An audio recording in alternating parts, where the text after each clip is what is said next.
आमच्या परमात्मा एक सेवक टिमकीच्या वतीने दिलगाव आपल्या शांती करमना साका यांच्या भोंगाडे भाऊ यांच्या निवासस्थानी चर्चा बैठक 15 सुरू झाली. बैठकीमध्ये स्वयं भगवान बाबा हनुमानजी उपस्थित आहेत, त्यांना माझा प्रणाम. तसेच महान त्यागी बाबा जुंदेजी उपस्थित आहेत, त्यांना माझा प्रणाम. तसेच आपली वाराणसी आहे उपस्थित आहे, माझा प्रणाम. तसेच कार्यकर्ता काकाजी बसले यायला माझा नमस्कार.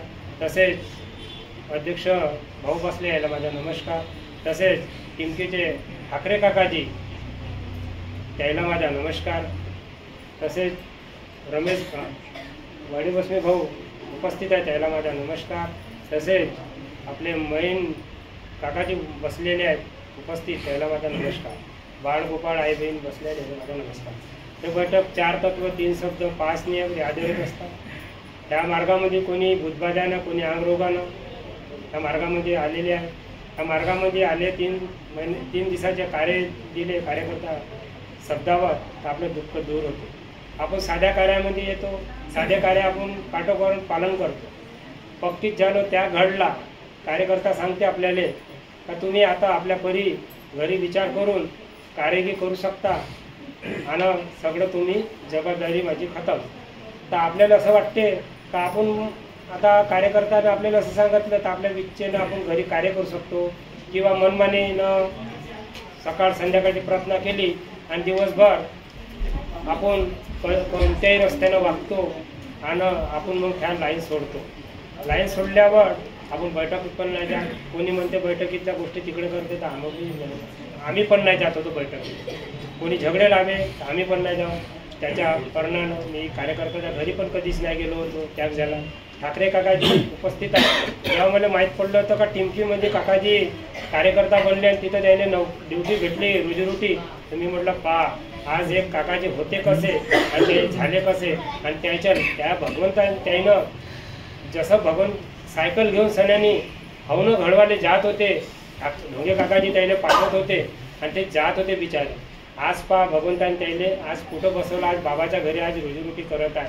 हे खूप भाग्याची गोष्ट आहे. ठाकरे काकाजी माझ्या घरी येत होते, हवनं घडवत होते. सगळं बरोबर झालं. काकाजींनी सांगितलं हवनं झाले बाबा, आता तू आपल्या परी बरोबर राहायचो. पण आम्ही रस्ता सोडला आणि कोणी म्हणे तसं म्हणे तर आम्ही जाऊन आपल्या घरीच करत राहू. पण भगवंतानं असा खेळ केला. मी आपल्या कर्माला दोष देतो, भगवंताला दोष नाही देत. आणि भगवंतानं चक्रीवाट असा आणला. आम्ही एक मुलगी एक मुलगा पती पत्नी आम्ही 4 होतो. माझ्या घरी सगळेच बरोबर होतं. 2006 पासून मार्गात आलो होतो. कधी माझ्या घरी नख पण नाही दुखलं, अन्न नाही दुखलं आणि आज पण नाही. भगवंत नाही दुखू दे. माझ्या मुलाला ताप आला, थंडी लागून दवाखान्यात नेलं. 2 दिवस राहिला. 8वीचा दिवस होता. सलाईन लावून म्हणे भगवंत तो चाला म्हणे पप्पा. तर माझी पत्नीने मी न्यायालय गेलो गाडीवर बसून, ते त्याच्या पोट दुखलं. असंच भगवंता दवाखान्यातून आणलं आणि वेगळं वाटलं. तुम्ही तसाच फोन केला शेषरावजीले आणि कार घेऊन आले. पाण्याचा आभार चालून 8वीचा दिवस होता. तसंच माझ्या मुलानं उठला. भगवंताला भगवान बाबा हनुमानजी महानते की बाबा जुमदेवजी काय चूक बोल झाली असेल तर क्षमा कर जा. आणि पहिली पायरी ओरांडली, दुसरी पायरी ओरांडल्यावर लुस्त पडला. तसंच गाडीत बसवलं आणि नानाभाऊच्या घरी नेलं. तर नानाभाऊ म्हणे आमच्या घरी 10वा झाला म्हणे, मरण पावली मोठी आई, तर काही करून नाही देत. तसंच आम्ही निघालो. शेषराभाऊनं गाडी पलटवली दवाखान्यात नेतानी. तर माझ्या मुलगा खांदा पत्नी आणि मी दोघंच बसून आणि शेषरावची गाडी चाललो. तर माझ्या खांद्यावर लुडकला. तर मला वाटलं का नुसतं पडला आहे. आता तो भारी पण होता. 85 किलोचं वजन होतं त्याच्यावालं. 15 वर्षाची 15 वर्ष चालू होतं त्याचं. 11वीत होता. नेलं दवाखान्यात. डॉक्टरनं पाहिलं आणि सांगायला लागले. मी डॉक्टरले म्हणू मी जेवढा पैसा लागायचा तेवढा लावतो, पण मी माझ्या मुलाला वाचवा. तर त्या शेषरावजीला सांगून माझ्या मुलाचं वेळ झाला म्हणे. डोळे की पाहिले, पांढरे डोळे झाले. आणि तिथून दुसऱ्या दवाखान्यात नेलं. तिथं मी चेक केलं. पण भगवंतानं हुकाय मारल्या तीर्थपाणी. पण भगवंताला काय घडवायचं होतं. तत्वनियममध्ये नोकरीमध्ये मी चुकलो होतो. तर भगवंत उपस्थित नाही झाले समजा. आणि माझा मुलगा भगवंतात इलीन झाला. इलीन झाल्यावर घरी आणलं. पाणी पाऊस चालू आहे. सगळे लोक होते. माझा मुलगा घरी असताना आम्ही गोसाई समाजा बाहेर आपल्या बसवणं पडते, तिथंच लोक बोलायला लागले त्याचे अक्ष होतं तेवढं येईन, तो कुठं नाही गेला वापस येईल. अरे हे काय लोकांचे. आमच्या घरी पहिला दिवस, दुसऱ्या दिवशी बी आमची गीताबाई भनारे हे आली आणि ते पण म्हणायला लागले. आम्ही विचार करू ते का बोलत आहे शेवक, का बोलत आहे अनेक लोक पण सगळं झालं. आम्ही गोसाई समाजात समाज बांधायचे म्हणे आमचे रिश्तेदार, मी नाना बोली विचारलं तर बांधा म्हणे. मग असं करता करता श्यामपुरी आहे आमचे भाऊ मोठ्याचे मुलं, ते कार्यकर्ताच आहे माजरीचे. तुझे कार्यकर्ता कोण आहे म्हणे. मी म्हटलं माझे कार्यकर्ता त्यागाचं होणं, त्याग घेणे शांतीनगर मनोहरजी ढोंगे काकाजी, त्याच्याकडे जाणं पडत.